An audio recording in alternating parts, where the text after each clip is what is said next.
நமது வாலிப கலைஞர் அன்பகத்தின் மன்னன் அறிவாலயத்தின் இளவரசன் திராவிட இயக்கத்தின் 5ஆம் தலைமுறை திராவிட இயக்கத்தின் குலக்குழந்து கழக இளைஞரணி செயலாளர் மாண்புமிகு அண்ணன் உதயநிதி ஸ்டாலின் அவர்கள் தமிழகத்தின் துணை முதலமைச்சராக பொறுப்பேற்றதை எண்ணி மிகுந்த மகிழ்ச்சியோடு தமிழகமே கொண்டாடி கொண்டிருக்கிறது. இந்த உலகம் முழுவதும் வாழ்ந்து கொண்டிருக்கிற தமிழர்கள் எல்லாம் மகிழ்ச்சியோடு இருக்கிறார்கள். நமது தமிழினத்தை இன்னும் ஒரு 50 ஆண்டு காலம் வழிநடத்தி செல்வதற்கு ஒரு நல்ல தலைவனை இன்றைக்கு திராவிட முன்னேற்றக் கழகத்தின் உடன்பிறப்புகள் தமிழக மக்கள் அடையாளம் காட்டியிருக்கிறார்கள். திராவிட மண்ணை இன்னும் ஒரு 50 ஆண்டு காலம் வழிநடத்துவதற்கு ஒரு நல்ல தலைவன், ஒரு திராவிட இனத்தின் தளபதி மாண்புமிகு அண்ணன் எங்களின் மன்னவர், எங்களின் சின்னவர் மாண்புமிகு அண்ணன் உதயநிதி ஸ்டாலின் அவர்களை இன்றைக்கு அடையாளம் காணப்பட்டிருப்பது நமக்கெல்லாம் உண்மையிலே ஒரு மகிழ்ச்சி. பல பதிவுகளை நான் முகநூலிலே யூடியூப் சேனலிலே பதிவு செய்திருக்கிறேன். வாலிப கலைஞர் மாண்புமிகு தமிழக துணை முதலமைச்சர் எங்கள் எதிர்கால மன்னன் உதயநிதி ஸ்டாலின் உங்களை வாழ்த்து தருவி அது குறித்து நிறைய பேசியிருக்கிறேன். இப்பொழுது என்னவென்று கேட்டால், ஒரு சிலருக்கு வைத்தெரிச்சல், போராமை தாங்க முடியல, பாவம். ஆனால் அவங்களை விமர்சனம் செய்ய வேணான்னு மாண்புமிகு தமிழக துணை முதலமைச்சர் சின்னவர் அண்ணன் உதயநிதி ஸ்டாலின் சொல்லிவிட்டார். மாண்புமிகு தமிழகத்தினுடைய துணை முதலமைச்சர் அண்ணன் உதயநிதி ஸ்டாலின் அவர்கள் கூட அவர் துணை முதலமைச்சராக அறிவிக்கப்பட்டவுடன் அவர் பத்திரிகையாளர் மத்தியில் தெரிவித்தது, எல்லோரும் பாராட்டுகின்ற அளவிற்கு நான் செயல்படுவேன். விமர்சனங்களை எதிர்கொண்டு என்னை விமர்சிக்கக்கூடிய எதிர்க்கட்சி தலைவர்கள் பாராட்டுகின்ற அளவுக்கு என்னுடைய செயல்பாடுகள் இருக்கும், அவர்களின் ஆசையும் எனக்கு வேண்டும். அதாவது என்னை விமர்சிக்கிற எதிர்க்கட்சி தலைவர்கள் அவர்களின் ஆசையும் எனக்கு வேண்டும் என்று பேசியிருக்கிறார் என்று சொன்னால், அது இருந்தாலும் கலைஞருடைய பேரப்பிள்ளை தலைவர் தளபதியின் வீரப்பிள்ளை. அது பரம்பரை, அப்படி பரம்பரை, திராவிட பரம்பரை, திராவிடியன் பிளட், திராவிடியன் ஸ்டாக்னுடைய ஒரு மிகப்பெரிய ஃபவுண்டேஷன் மாண்புமிகு அண்ணன் உதயநிதி ஸ்டாலின், நம்ம டெப்டி சிஎம், நம் டெப்டி சிஎம் மாண்புமிகு அண்ணன் உதயநிதி ஸ்டாலின் அவர்கள் 2 கோடி திராவிட முன்னேற்றக் கழகத்தினுடைய உடன்பிறப்புகள், 2 கோடி திராவிட முன்னேற்றக் கழகத்தின் உடன்பிறப்புகளுடைய பல நாள் கனவு எப்பொழுது அண்ணன் உதயநிதி அவர்களை துணை முதலமைச்சராக அறிவிப்பார் என்ற ஒரு கனவு நிறைவேறியிருக்கிறது. அவர் துணை முதலமைச்சர் பொறுப்பில் வந்து உட்காரணும்ன்றது, அவர் ஒரு போஸ்டர் இருக்கணும், அவருக்கு ஒரு மரியாதை என்பதற்காக அண்ணன் உதயா அவர்கள் துணை முதலமைச்சராக வர வேண்டும் என்று இங்கே யாரும் விரும்பவில்லை. இந்த மண்ணை பாதுகாக்க வேண்டும். இந்த நாட்டை பல 100 ஆண்டு காலம் ஆட்சி செய்தது British, Dutch, east India company. எத்தனையோ 1000 பேர் விடுதலை வீரர்கள் போராடி நமக்கு விடுதலை பெற்று தந்தார். அதுபோல் அந்த ஆங்கிலேயர்கள், east India company, British, Dutch விட, பாண்டிச்சேரியில் பிரெஞ்சு, ஆங்கிலேயர்களோட ஒரு மோசமான ஒரு கூட்டம், ஆரிய கூட்டம் இன்றைக்கு அவர்கள் இந்தியா முழுவதும் கால் ஊனி விட்டார்கள். தமிழ்நாட்டுக்குள் நுழைய முடியவில்லை. இது திராவிட மண், பெரியாரின் மண், அண்ணாவின் மண், தலைவர் கலைஞரின் மண், தலைவர் தளபதி ஆட்சி செய்கிற மண். இங்க எப்படி நம்ம கால் உணருது? அப்படி முள்ளமா நாகப்பாம்பு தலை நீட்டுற மாதிரி, கரியான் புற்றுக்குள் பாம்பு நுழைஞ்ச மாதிரி உள்ள நுழையலாமான்னு பார்க்கறான். திமுக தலைவர் தளபதி விடுவாரா? அதனாலதான் ஆளுநர் மரியாதைக்குரிய RSS ரவி எல்லாம் அனுப்பி எவ்வளவு பாலிடிக்ஸ் பண்ணி பார்க்கறாங்க, முடியல. அப்படியே தளபதியை தக்க வச்சுன்னு வராரு. இப்ப நமக்கு ஒரு மகிழ்ச்சி என்னன்னு கேட்டா, இன்னும் ஒரு 50 வருஷத்துக்கு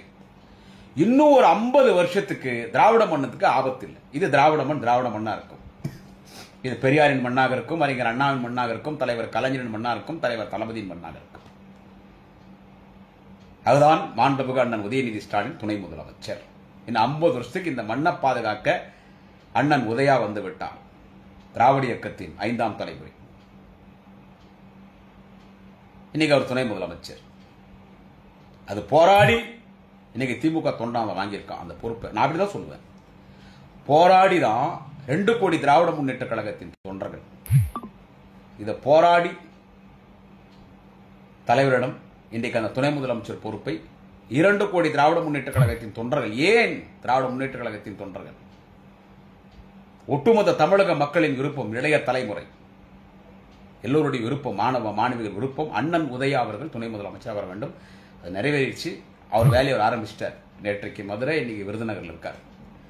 இது ஒரு சிலருக்கு தாங்க முடியல. அப்படியே குண்டூர் மிளகாவை அரிச்சு, அப்படியே குண்டூர் மிளகா இல்லை, குண்டூர் மிளகா அரைச்சி அப்படியே வயிற்றுல தடவுனா எப்படி எரியும், அதை விட இன்னும் எரிச்சு.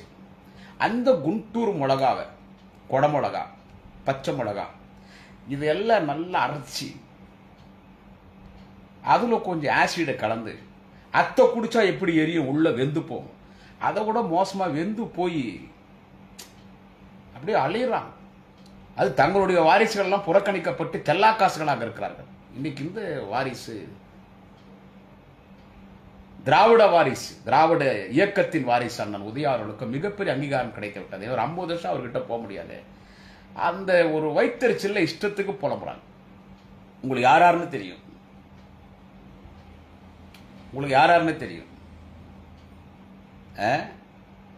ஒரு பக்கம் எடப்பாடி புலம்புறாரு, வாரிசு கொடுக்கலாமா, அங்க முன்னணி தலைவரை விட்டீங்களேன்னு. எங்க வீட்டு பஞ்சாயத்தை நீங்க பார்க்காதீங்க சார், எங்க குடும்ப பஞ்சாயத்தை நாங்க பார்த்துக்கிறோம். இங்க முன்னணி தலைவர்கள்லாம் தான் சேர்ந்து தளபதிட்டு பேசி அவரை துணை முதலமைச்சர் ஆக்கியிருக்காங்க. புரியுதா? என்ன சொல்றது, கழக பொருளாளர் மரியாதைக்குரிய அண்ணன் TR பாலு, கழக துணை பொதுச் செயலாளர் மூத்த முன்னணி தலைவர் தென்பாண்டி சிங்கம், நின்ன MLAக்கே லட்ச ஓட்டுல ஜெயிக்கிறார். MP எல்லாம் எதிர்க்குங்கிறனா ஓடி பண்ணும். அண்ணன் IP எந்த பதவி வேணாலும் கொடுக்கலாம் உதயா அவர்களுக்குன்னு சொன்னார். அருணை மாநகரத்தின் அருணையாளர், அருணையின் செல்வம், மாண்புமிகு தமிழக பொதுப்பணித்துறை மற்றும் நெடுஞ்சாலைத்துறை அமைச்சர் அண்ணன் ஏவா வேலு, முதன்மை செயலாளர் மலைக்கோட்டை சிங்கம் அண்ணன் KN நேரு, நம்முடைய கழக துணை பொதுச் செயலாளர் திராவிடியன் லைப்ரரி அண்ணன் R. ராசா, அதேபோல் சாதனை சமணன் ராணிப்பேட்டை காந்தி அண்ணன் மா சுப்பிரமணியம், அண்ணன் சேகர் பாபு, அண்ணன் மதுரை மூர்த்தி, அண்ணன் ஒட்டஞ்சத்திரம் சக்கரபாணி, அண்ணன் தாமோ அன்பரசன். இப்படி சொன்னா எல்லாரும் பேர் சொல்லணும். வேலூர் மாவட்ட செயலர் இளம்பொய் அண்ணன் AP நந்தகுமார் போன்ற மாவட்ட செயலாளர்கள், இப்படி எல்லாரும் ஒட்டுமொத்தமா இளம் அமைச்சர் மாண்புமிகு அன்பில் மகேஷ், இப்படி இருக்கக்கூடிய எல்லாரும் ஒட்டுமொத்தமா தளபதியிட்ட உட்கார்ந்து நாங்க சீனியர் எல்லாம் சொல்றோம், ஜூனியரை சீனியரா ஏத்துக்கிறோம்.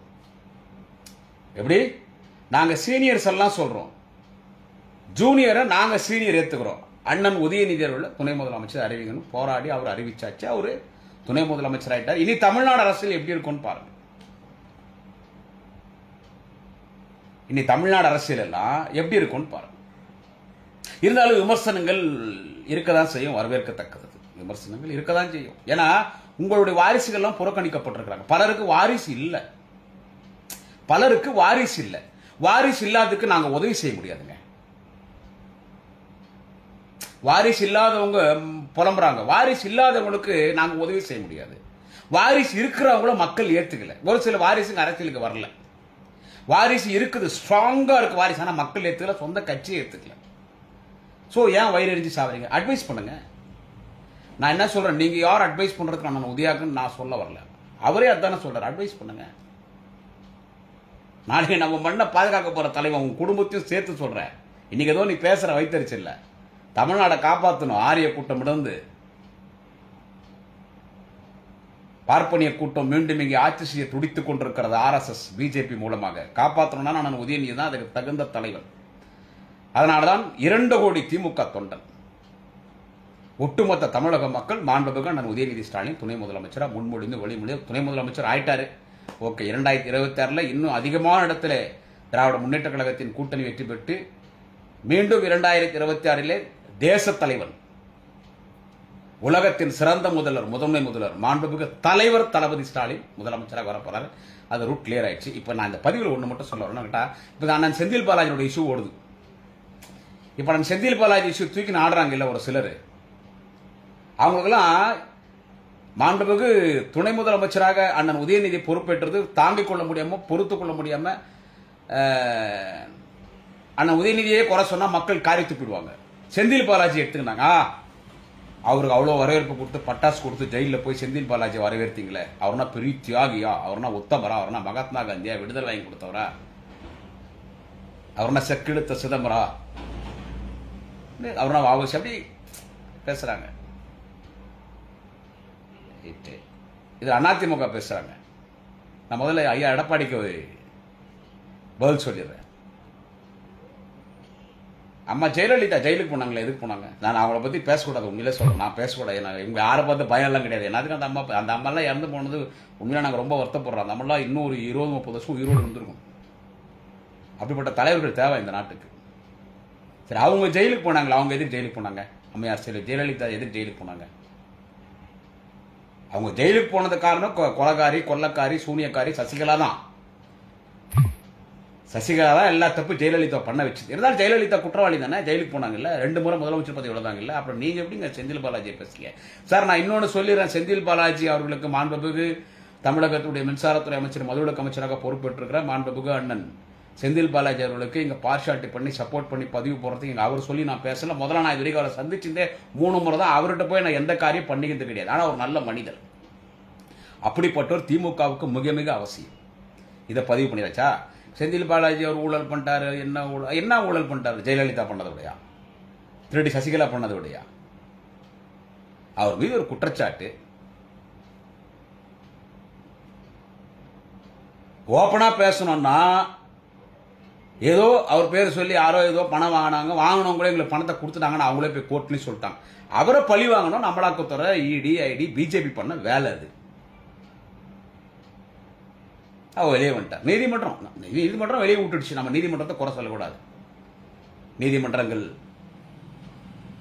ஆலயங்கள், கோயில், நீதிபதிகள் தெய்வத்துக்கு சமமான நீதிமன்றம் இவரை ஜாமீன் உள்ளால் வெளியே விட்டுட்டு நீங்க அமைச்சராக கூட பொறுப்பு இருக்கலாம். அதுல எந்த தப்பு கிடையாது. சட்டத்தில் இடம் உண்டு. நீங்க அமைச்சர் ஆகலாம். கூப்பிடும்போது நீங்க கோர்ட்டுக்கு வரணும்னாங்க. Okay, right. இப்போ எல்லாரும் சொன்னாங்க, இப்போ இதுல ரொம்ப வயிறு எரிஞ்சுன்னா இவ்வளோ கிடையாது அந்த பெரிய மனுஷன். நான் அவங்கள பத்தி எல்லாம் பேசக்கூடாதுன்னு நினைக்கிறது. பேசவே கூடாதுன்னு நினைக்கிறது. ஆனா பேச வேண்ட மாதிரி ஒரு சூழ்நிலை ஏற்படுத்துறேன். ஏன்னு கேட்டா, உங்களை பார்த்து பயந்தெல்லாம் கிடையாது. நான் வேற யாரும் இல்லை, பாட்டாளி மக்கள் கட்சி சொல்ற அவருடைய தலைவர் டாக்டர் ராமதாஸ் சொல்றேன். உங்களெல்லாம் பார்த்து பயந்தெல்லாம் இல்லை. இப்போ நீங்க காலி கேரட்டா பண்றது, ஏன்னா உங்களுக்கெல்லாம் வயிற்றுச்சல் போறாம அந்த அரசியல் அந்தஸ்தே போயிடுச்சு பாமக. அது எப்படி அந்த சின்ன மாம்பழம் உங்களுக்கு குடிச்சிடறாங்க என்னன்னு தெரியல. அரசியல் அந்தஸ்து போயிடுச்சுன்னா சின்னத்தை முடக்கிடுவாங்க. உங்களுக்கு அது இருக்குது. அது முடக்கணும்னு நான் சொல்ல வரல. அரசியல் அந்தஸ்தே போயிடுச்சு. கேர் ஆஃப் பிளாட்ஃபார்ம் ஆயிட்டீங்க. இப்படி இருக்கும்போது நீங்க உங்க வாரிசு, உங்க மகன் அன்புமணி இன்னைக்கு சைன் ஆக முடியல. அது காரணம் யாருன்னா திரு டாக்டர் ராமதாஸ் அவர்கள் தான். ஒரு நிலையான கொள்கை இல்லை, ஒரு தலைவனுக்கு ஏற்ற ஒரு மரியாதையான ஒரு நாகரிகமான பேச்சு அந்த பெரியவர்கிட்ட இல்லை. இன்னைக்கு தமிழ்நாட்டில் வயதான ஒரு மூத்த தலைவர் தான் இல்லைன்னு சொல்லல. அது தகுந்த மாதிரி நடந்துக்கல. நான் பேசக்கூடாதுன்னு நினைக்கிறேன். ஏன்னா பேசினா தகராறு, போலீஸ் ஸ்டேஷன், 500 போலீஸ் குடியாத்துக்கு வரணும். உண்மையிலே இந்தியா இல்லை, உலகத்திலே சிறந்த போலீஸ் தமிழ்நாடு போலீஸ். அவங்களுக்கு நான் தொல்லை கொடுக்க விரும்பல.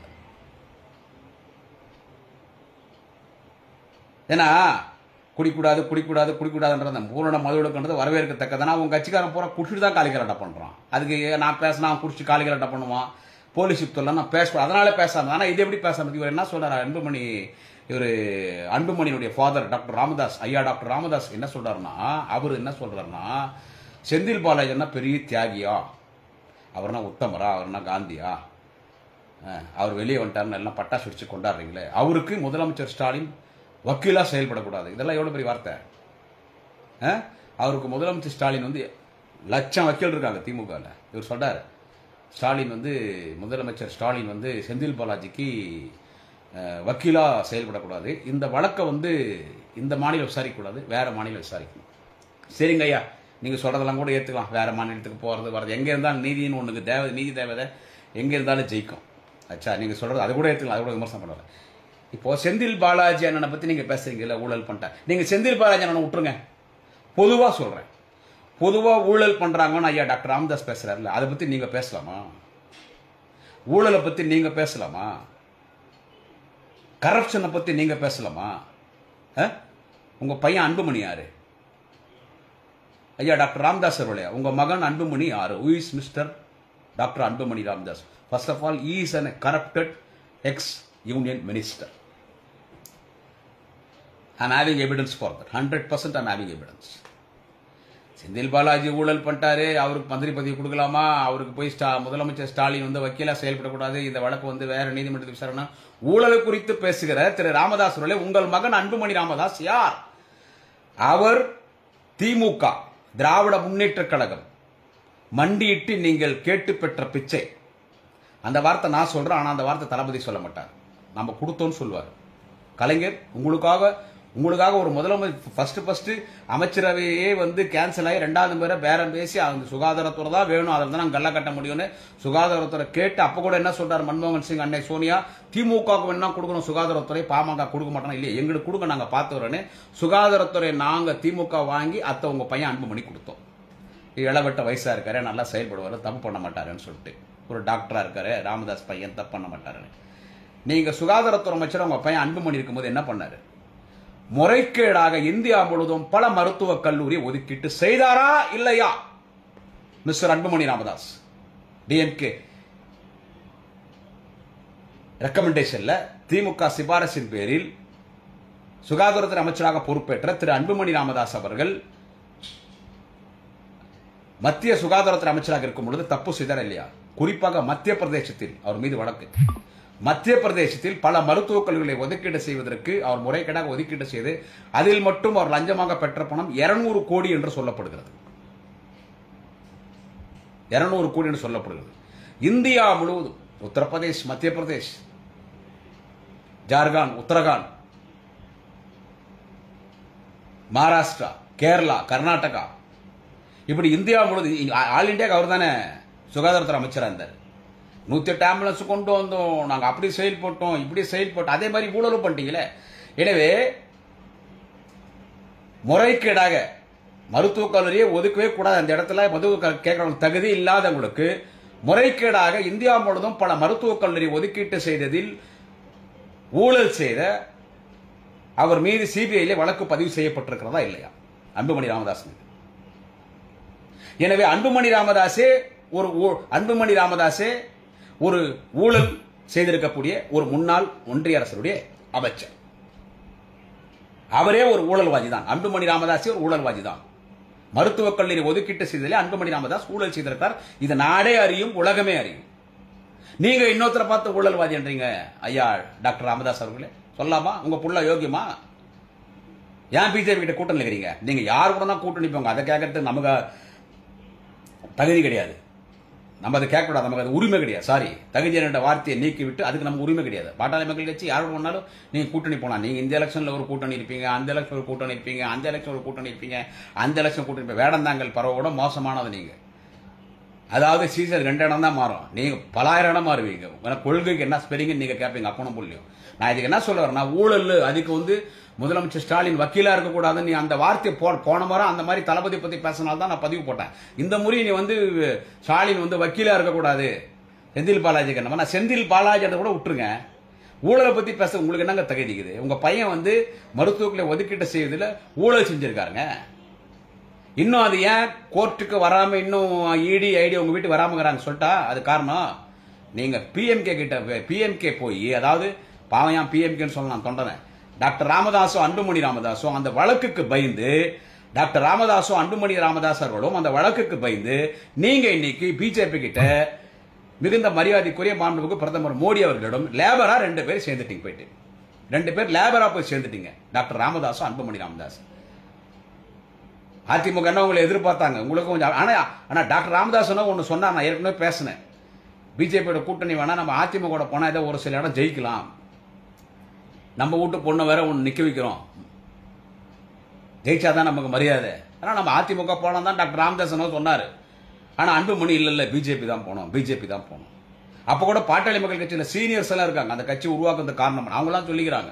ஏன்னா அவங்களுக்கு விவரம் தெரியும் இல்ல, கஷ்டப்பட்டு இந்த கட்சியை வளர்த்தவங்க. வன்னியர் சங்க போராட்டத்தில் எம்பிசிக்காக உயிர் கொடுத்து போராடினவங்க. அவங்க எல்லாம் சொன்னாங்க இல்ல பிஜேபி வேணாம், அது ஒரு மதவாத கட்சி, ஏற்கனவே நம்ம கட்சி மீது ஜாதி கட்சின்னு ஒரு பேர் இருக்குது, ஜாதி கட்சி மதவாத கட்சி கூட சேர்ந்துடணும், நம்மளால ஜெயிக்க முடியாது, பிஜேபி கூட போனா ஒரு தொகுதியும் ஜெயிக்க முடியாது, டெபாசிட்டே போயிடும். அதனால நம்ம ஏடிஎம் கூட போனா ஏதோ ஒரு சில தொகுதிகள் ஜெயிக்கலாம்னு சொன்ன போது, அப்ப அன்புமணி சொன்ன வார்த்தை என்ன தெரியுமா? இது அன்புமணி மனசாட்சிக்கும் டாக்டர் ராமதாஸ் மனசாட்சிக்கும் தெரியும். என்ன தெரியுமா சொன்னார் அன்புமணி? ஏன் பிஜேபி காரன் கூட்டணி கூப்பிடுறான், நீ பிஜேபி கூட போகாம ஏடிஎம் கூட போயிட்டு என்ன ஜெயிலுக்கு போக சொல்றியா? அதுவும் தீகார் ஜெயிலில், இந்திக்காரன் ஜெயிலுக்கு, எனக்கு ஹிந்தி கூட தெரியாது, இந்திக்காரன் ஜெயிலில் தீகார் ஜெயிலில் போய், தீகார் ஜெயிலாம் என்ன தெரியுமா, எல்லாம் தீவிரவாதி அங்கக்கிறான், என்ன அங்கே போக சொல்றியா, என்னை தூக்கி ஜெயிலில் போட்டுருவான். என் மேலே சிபிஐயில் கேஸ் செய்யுது, மருத்துவக் கல்லூரி ஒதுக்கீட்டு செய்ததில் நான் முறைகேடு பண்ணிட்டேன்னு சொல்லி அந்த கேஸை தூசி தட்டி எழுப்பி இடி ஐடி வீட்டுக்கு வந்து ரைடு பண்ணி தூக்கின்னு போய் உள்ள போட்டானா வருஷக்கணக்கில் நான் ஜெயிலில் இருக்கணும், கன்ஃபார்மாக தண்டனை கொடுத்துருவான். அதனால பிஜேபி கூட தான் போவேன்னு சொல்லி பிஜேபி கூட தான், அதனால தான் போய் பிஎம்கே போய் சேர்ந்துச்சு. இப்போ நான் டாக்டர் ராமதாஸை கேட்குறேன், அவர் ஊழல் பண்ணிட்டாரு, அவருக்கு முதலமைச்சர் ஸ்டாலின் வக்கீல் இருக்கக்கூடாதுனால முதலமைச்சர் பேர்லாம் சொல்றது உங்களுக்கெல்லாம் தகுதி இல்லையா? எங்க முதலமைச்சர்லாம் வந்து தாய்ப்பாலில் தூசிப்பட்டாலும் படும், பொதுவாளில் தூசிப்படாத ஒரு மாபெரும் தலைவர் எங்கள் தலைவர் தளபதி, ஒரு மாபெரும் தலைவர். இந்த உலகத்தில் ஒரு தலைவன் எப்படி இருக்கணும்ன்றது ரோல் மாடல் எங்கள் வாழும் கலைஞர் தலைவர் தளபதி ஸ்டாலின், ரோல் மாடல். அவர் கால் தூசிக்கு கூட டாக்டர் ராமதாஸ் எல்லாம் வந்து சமம் கிடையாது நான் சொல்லுவேன். அப்படிதான் நான் சொல்லுவேன், நான் அப்படிதான் சொல்லுவேன். அவரு போய் வக்கீலா இருக்காதுன்ற உன் பையன் ஊழல் பண்ணிக்கிறதால பயந்து போய் பிஜேபி கிட்ட கூட்டம் நிற்கிறீங்க. ஏன் தைரியம் நீங்க பிஜேபி வெளியே வாங்கல? ஒரு சவால் விடுறாங்க. நான் திரு டாக்டர் ராமதாஸ் அவர்களே, உங்களுக்கு அரசியல் ஆண்மை இருந்தால் இன்றைக்கு செந்தில் பாலாஜி ஊழல் குறித்து பேசுவது, பொதுவா ஊழல் எடுத்துக்குவோம், ஊழல் நீதிமன்றம் தப்பு பண்ணிட்டாங்க ஊழல் பண்ணிட்டாங்கன்னு பேசுறீங்கல்ல, உங்களுக்கு தைரியம் இருந்தால் பிஜேபியில இருந்து வெளியே வந்துட்டு டாக்டர் ராமதாஸ் அவர்களே, நீங்கள் உங்களுக்கு தைரியம் இருந்தால், தெம்பும் திராணியம் இருந்தால், அரசியலில் உங்களுக்கு ஆண்மை இருந்தால் பிஜேபியில இருந்து வெளியே வந்து விட்டு ஊழலை பத்தி பேசுங்க. மதவாத கட்சியோடு நாங்கள் இல்லை, நாங்கள் ஜாதி கட்சி இல்லை, நாங்கள் சமூக நீதி கட்சி, எங்கள் தலைவர் சமூக நீதி தலைவர் சொல்லிவிட்டு பிஜேபியில இருந்து வெளியே வந்து இப்படிப்பட்ட அறிக்கைகளை வெளியிட டாக்டர் ராமதாஸ் ரெட்டியா? தட்டி தூக்கி உள்ள போட்டுருவான் பிஜேபிக்காரன், இந்திக்காரன் பூரா வருவான். आओ दिल्ली को जाएगा, आओ दिल्ली को जाएगा, अंदर जाओ, दीगार का जेल अंदर जाओ, रोटी खाओ, रोटी खाओ. तू तो गलत कया है, तू तो गलत का आदमी, तू तो गलत का नेताजी है. जाओ जाओ अंदर जाओ, जेल को अंदर जाओ. अरे रामदास जी, आपका बेटा है ना अनबुमणि, उसको भेजाओ, दिल्ली को भेजाओ, திகார் ஜெயிலுக்கோ பேஜான் கூட்டு போடுவான். இதுக்கு டவுசர் லூஸ் ஆயதான் அப்பனும் புள்ளியும் பிஜேபியில போய் கூட்டணி செய்திக்க எம்எல்ஏ எலெக்ஷனை வெளிவாங்கள பார்க்கலாம். அவங்க கூட்டி நான் சொல்றேன், எம்எல்ஏ எலெக்ஷன் நீங்க அங்கதான், நீங்க எங்கனா போங்க. இதுக்கு காரணம் ஏன் நீங்க பிஜேபி உங்களுக்கு தெரியாதா? அவர் ராமதாஸ் அவரு அவர் வந்துட்டு தப்பா அரசியல் பண்ணி தப்பா பேசினா கூட அவரும் அரசியல் 40 வருஷம் அனுபவம் இருக்குது இல்ல, அவருக்கு தெரியாது பிஜேபி கூட போனா நம்ம பப்பு வேகாதுன்னு. இருந்தாலும் புள்ளைய காப்பாற்றணும், புள்ள ஜெயிலுக்கு போக கூடாது. ஏன் புள்ள ஜெயிலுக்கு போறாரு? ஊழல் பண்ணதுனால கேஸ் இருக்குது. தட்டி தூக்கிடுவான் பிஜேபி, தட்டி தூக்கிடுவான், தட்டி தூக்கி திரும்ப உள்ள போட்டுருவான், முட்டி தட்டி.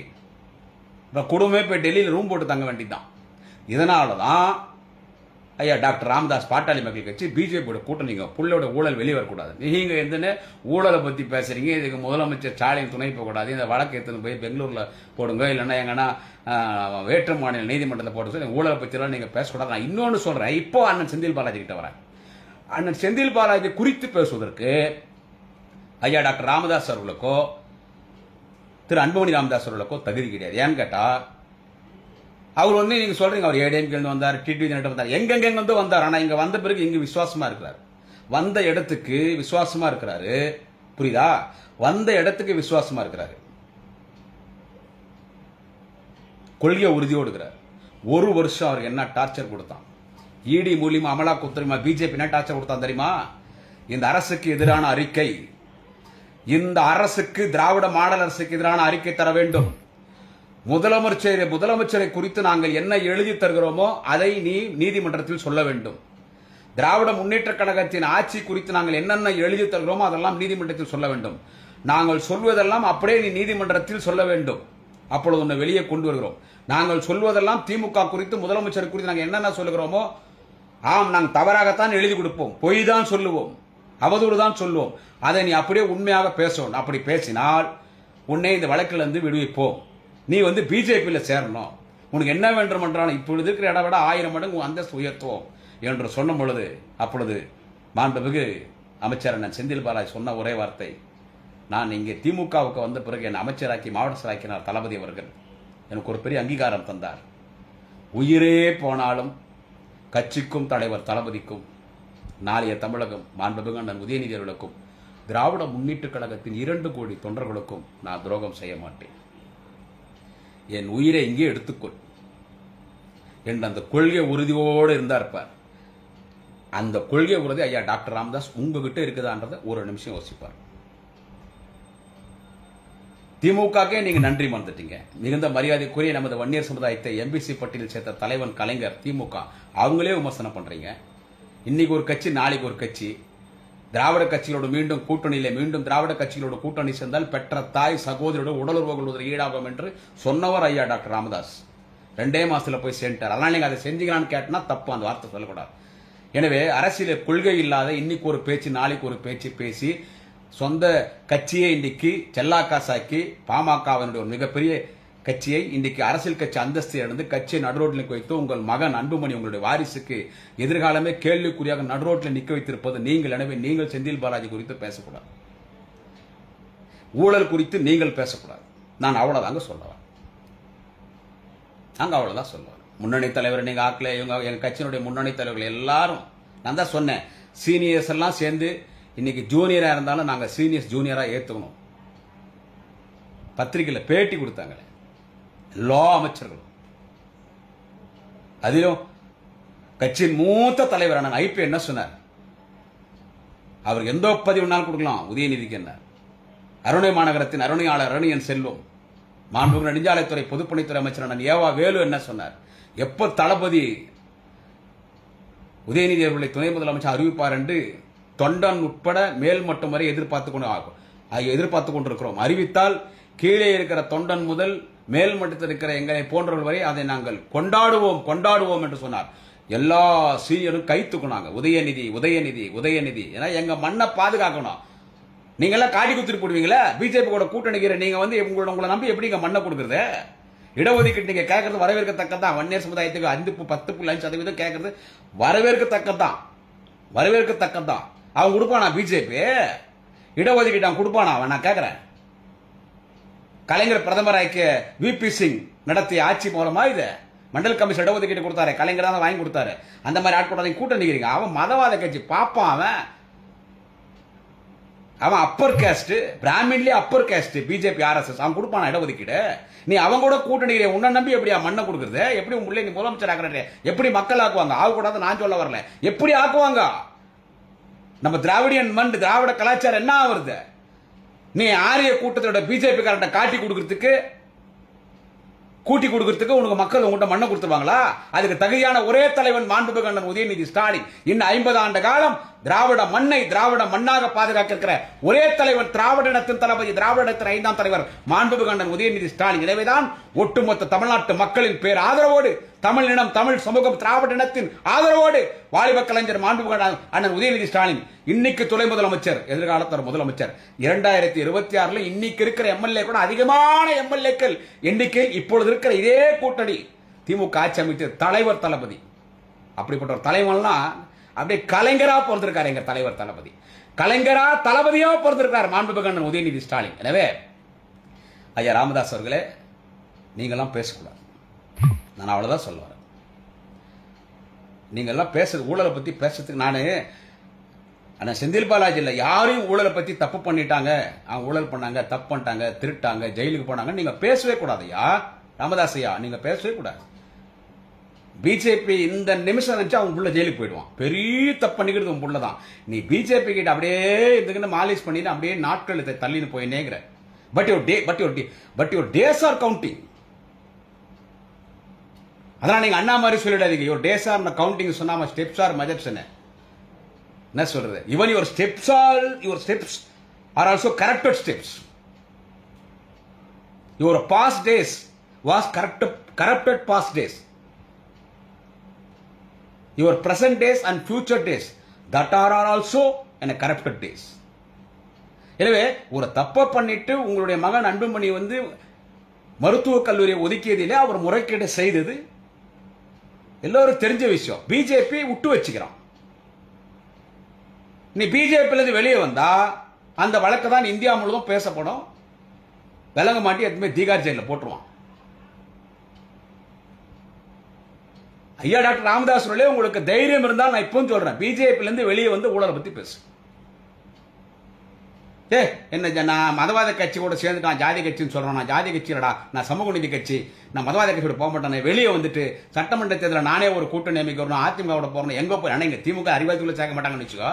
ஒரு பேச்சுக்கு சொல்றேன், என்ன சொல்றது, நான் பாஜக இருந்து வெளியே வந்துட்டேன், இப்ப நான் அரசியல் பண்றேன், இப்ப நான் ஊழலை எதிர்க்கிறேன், மதுவிலக்கு எதிர்ப்பு மாநாடு மாதிரி நீ ஊழல் எதிர்ப்பு மாநாடு போட்டு, அப்போ உன்னை வாழ்க நாங்களே சொல்றோம். முட்டிக்கு முட்டி தட்டி உள்ள போட்டுருவான். உங்க பையன் ஊழல் பண்ணி மருத்துவத்தில் ஒதுக்கீடு செய்யல ஊழல் பண்ணதுனால அந்த கேஸுக்கு பயந்துக்குன்னு நீங்க பாஜக போய் ஒட்டி நிக்கிறீங்க, மிரட்டி வச்சுட்டு இருக்கான் பாஜக. ஸோ நீங்களாம் வந்துட்டு பேசுறதோ முதலமைச்சரை பத்தி பேசுறதோ தவிர்க்க வேண்டும் என்பதை மட்டும் டாக்டர் ராமதாஸ் அவர்களை கேட்டுக்கொண்டு நாளை இன்னொரு பதிவில் சந்திக்கிறேன். நன்றி, வணக்கம். குடியாத்தம் குமரன்.